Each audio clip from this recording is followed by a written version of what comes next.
대통령 탄핵 심판에 대한 헌법재판소의 결정이 내려집니다. 온 국민의 눈과 귀가 헌재로 향하고 있습니다. 저 역시 판사 출신으로서 또 대한민국의 국회의원으로서 역사의 분수령이 될 이 순간을 무거운 마음으로 지켜보고 있습니다. 이 시점에서 몇 가지 중요한 말씀을 드리고자 합니다. 헌법재판은 단순한 법적 판단이 아니라 정치와 법의 교차점입니다. 헌재 결정문의 중대성 부분이 바로 이 지점을 다루게 합니다. 헌법 제65조는 직무 수행 중 헌법이나 법률을 중대하게 위반한 때라는 표현을 사용하고 있습니다. 여기서 중대성이라고 함은 단순한 법리적 판단을 넘어 국가 존립과 헌정 질서에 미치는 영향을 포괄적으로 고려하는 개념입니다. 헌재는 2017년 박근혜 전 대통령 탄핵 심판에서도 대통령을 탄핵하기 위해서는 대통령의 법 위배 행위가 헌법 질서에 미치는 부정적 영향과 해악이 중대하여 대통령을 파면함으로써 얻는 헌법 수호의 이익이 대통령 파면에 따르는 국가적 손실을 압도할 정도로 커야 한다라는 원칙을 제시한 바 있습니다. 헌법과 법률에 의해 결정하되 국익과 헌법 수호의 이익을 중요하게 고려해야 한다는 것이 헌법적 지혜입니다. 탄핵 선고에서 4대4 기각이 나올 것 같아요. 신빙성 있다고 지금 모두들 예측이라고 생각을 합니다. 다만 저희가 4대4라는 이야기를 하는 것은 다른 것이 아니라 그동안의 절차적 하자라든지 이러한 부분에 대한 우리의 주장이 충분히 설득력이 있지 않을까 이렇게 생각을 하고요. 그렇게 따진다면 실질적으로 지금 이제 그동안 헌법재판소 재판관들의 재판 결과를 보면 한덕수 대행 탄핵이나 이진숙 방통위원장 탄핵 사건이나 이렇게 보면은 만장일치를 강요하는 것 같지는 않습니다. 결국 헌법재판소 재판관들의 개인적인 성향에 따라서 판단하고 그것이 존중되는 헌법재판이 될 것이다. 그래서 저는 만장일치의 결론은 나오지 않을 거라고 생각을 하고요. 그렇다면 지금 헌법재판소 재판관들 중에서 내부는 굉장히 이념적 편향성이 있으셔서 우리가 이미 이진숙 방통위원장 탄핵 재판이나 한덕수 대행에 대한 재판에서 그런 결과를 그런 성향을 읽을 수 있습니다. 그래서 내부는 절대로 어떤 절차적 흠결이라든지 이런 부분을 주요하게 보시지 않을 것 같아서 네 분을 빼고 나머지 네 분의 의견이 이게 모두 각하의 의견이 나와야지 각하라는 결정이 나올 텐데 이게 일부는 각하, 일부는 기각이 나온다면 주문은 기각이 나오지 않을까 이렇게 조심스럽게 생각을 해보고요. 그래서 저는 만장일치의 결론은 나오기 어렵다. 지금까지 헌법재판소 재판관들의 성향을 보면 이렇게 조심스럽게 예측합니다. 네.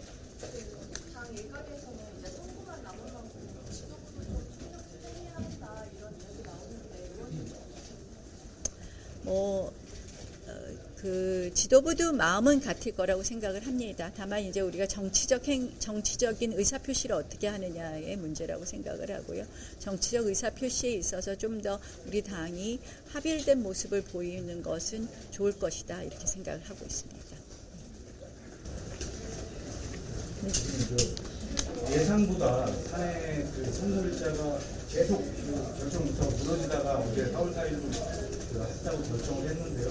이렇게 한 것은 결론은 이제 재판관끼리 냈기 때문에 이렇게 이제 선고일자를 정했다는 그런 인상이 있는데 하는 쪽으로 결론을 냈기 때문에 아니냐 이런 방송이나 보도도 많이 나오는데 하는 것 기각 쪽에서 어떻게 어느 쪽으로 결론이 났을 걸로 예상하십니까? 저는 지금 결론을 막 말씀드리긴 그렇고요. 사실은 저는 굉장히 헌법재판소 선고가 이번 주에 날 거라고 예상을 했습니다. 헌법재판소 선고가 다른 대통령 탄핵 사건보다 늦어지지 않았느냐 이런 이야기들 많이 하셨는데요. 실질적으로 지금 헌법재판소가 대통령 탄핵 사건 말고 아시다시피 한덕수 대행 탄핵이라든지 검사들 탄핵이라든지 굉장히 많은 탄핵 사건들의 재판을 같이 하고 있었습니다. 그래서 제가 보니까 헌법재판소 한덕수 대행 재판의 변론 종결일이 대통령 재판의 탄핵 재판의 변론 종결이 6일 앞이었습니다. 그래서 그렇게 따지면 지난주 월요일 한덕수 대행 탄핵 재판이 있었기 때문에 이번 주 월요일이나 화요일쯤 대통령 탄핵 재판을 하는 것이 맞았고요. 다만 이제 이번 주에 여러 가지 정치적인 뭐 재보궐선거라든지 이런 게 있기 때문에 전 주 후반에 할 것이다 예상을 했고 순리대로 하는 재판이라고 생각을 합니다. 그리고 뭐 결정에 대해서는 아까 결정 예상에 대해서는 제가 말씀드리는 것처럼 8대 뭐 만장일치의 결론보다는 헌법재판관 개개인의 의견을 존중하는 결론이 나올 것이다 이렇게 생각합니다. 뭐 이 정도 아니 이 정도 얘기하죠. 여기는 뭐 네. 우리 뭐 헌법재판소의 결정에 대해서 이렇게 저 이재명 대표처럼 오늘 한덕수 총리도 말씀이 나오셨더라고요. 이렇게 국민들을 선동하는 발언은 적절하지 않다고 생각합니다.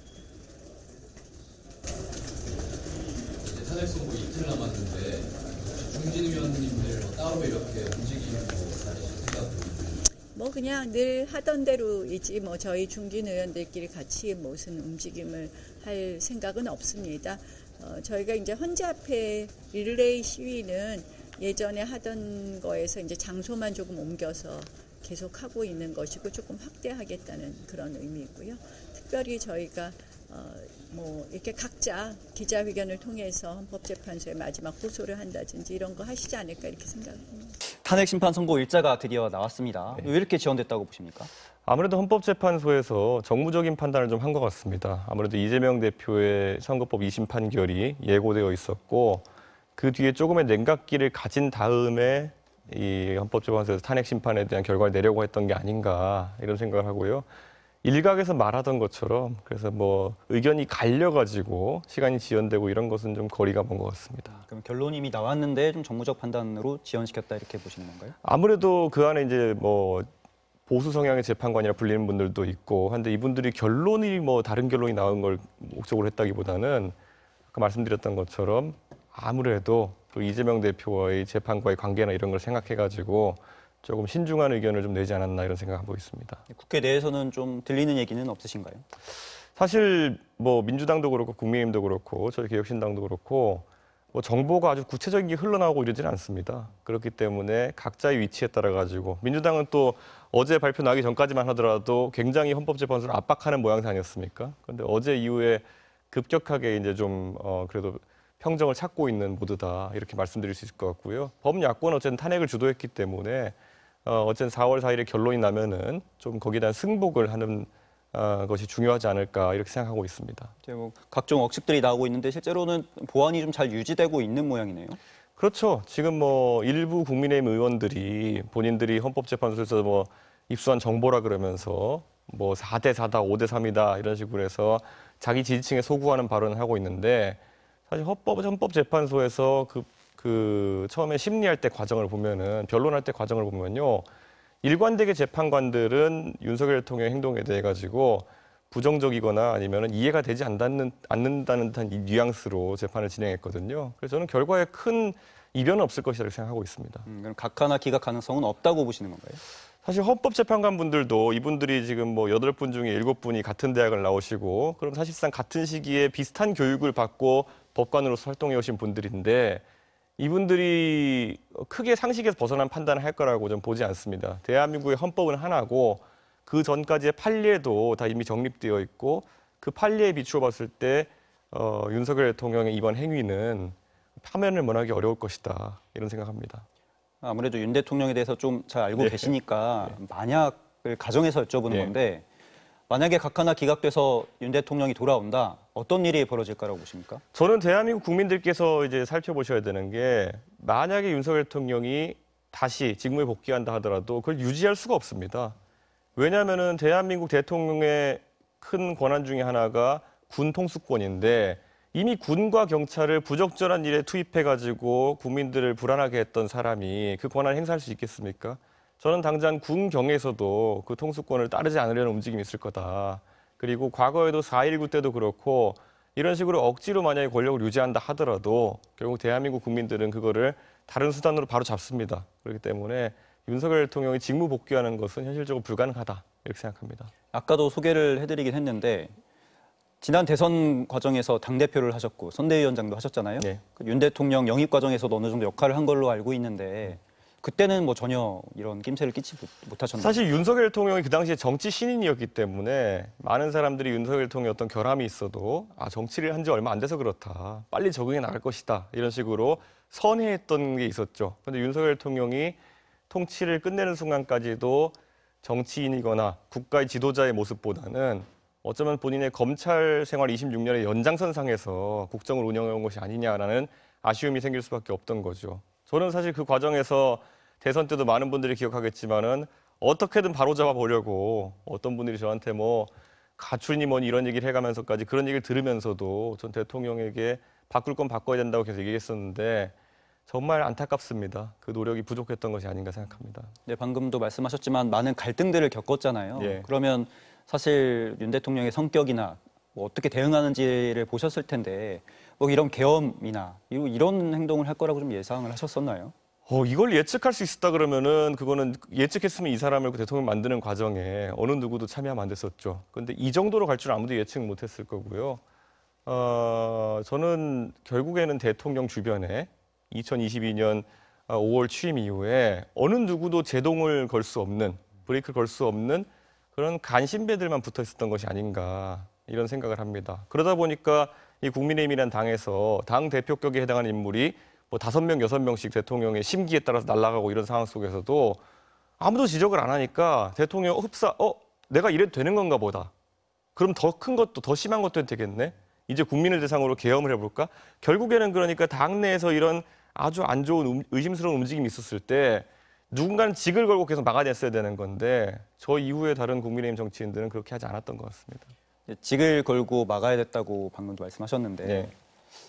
그럼 그때 막지 못한 거에 대해서는 뭐 책임감을 느끼지는 못하십니까? 저 정도면 사실 할 수 있는 건 다 했다는 생각합니다. 거의 그때 잘 아시는 것처럼 제가 당무를 거부하면서까지 지방에 내려가서 당무를 거부하면서까지 윤석열 대통령한테 이런 식으로 가면 안 된다 얘기했었는데 결국에는 대선 때는 듣는 척하다가 당선된 직후부터 이제 그런 것들이 고가웠는지 당대표를 날리는 것부터 시작해서 그때부터는 저는 제 직을 상실하는 그런 상황이었거든요. 그러니까 저는 참 대한민국 정치가 이런 정치 초보라는 이유만으로는 변명이 되지 않는 이런 희한한 지도자에 대해서 경각심을 가져야 된다 그런 생각을 합니다. 너무 결과론적인 얘기긴 한데 어쨌든 국민의힘 후보로 영입하는 과정의 역할을 좀 하셨잖아요.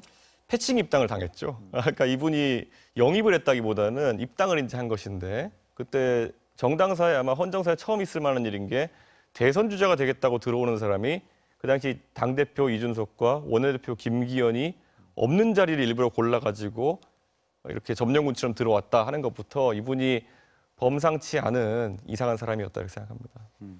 개업날 밤에 좀 그 영상이 많이 회자되고 있어요. 많은 시청자가 봤을 것 같은데 윤 대통령 측은 의원이 아니라 요원을 끌어내라고 했다고 하는데 그거 믿어도 되는 겁니까? 글쎄요. 국회에 제가 아는 한 요원은 없습니다. 그렇기 때문에 누굴 끌어내려고 했다는 것인지를 그냥 아무 말 대잔치 이제 하고 있는 걸로 보이는데요. 그때 제가 이제 국회에 진입하려고 할 때 제가 강하게 어필했던 것이 국회의원이 국회에 들어가는 것을 막을 수 있는 계엄령이나 어떤 법도 없습니다. 예전에 계엄령을 내린다 하더라도 입법권 자체는 존중해야 되는 거고 계엄 해제 요건이 국회의원들의 표결이기 때문에 그걸 막는다는 것 자체가 사실상 위헌적인 계엄령이라는 것을 입증하는 것이거든요. 그래서 그때 제가 들어가지 못하게 막은 것이 결과적으로 윤석열 대통령의 위헌 위법성을 증명하는 자료다 이렇게 봅니다. 한덕수 총리가 마은혁 후보자를 임명하지 않고 있잖아요. 네. 이거 어떻게 해야 됩니까? 마은혁 후보자를 임명하라고 이미 헌법재판소에서 판단 내렸음에도 최상목 대행 그리고 한덕수 대행이 임명하지 않은 것은 큰 오류입니다. 그것은.